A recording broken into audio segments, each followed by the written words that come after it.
Welcome to another fundamental lesson. This lesson will be teaching you how to use accents in strumming patterns. An accent is an enforced or louder note. The best way to explain this is for you to hear it. I'm going to take a chord, listen.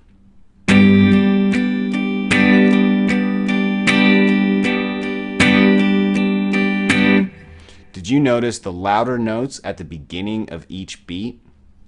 Those were the accents. Let's practice these accents with a simple G chord using the alternate down-up strumming pattern.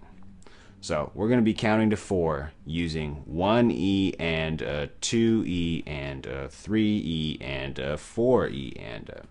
We're going to use that count and we're going to play the accents on the number parts of the count like this. Here's our practice. Take your G chord, start counting. 1 E and a 2 E and a 3 E and a 4 E and 1 E and a 2 E and a 3 E. So we just play the accent on the number parts of the beat and count. This is the best way to practice accents. Keep this going until you're comfortable with it. This has been another fundamental lesson on GuitarGuy.tv. Thanks for tuning in.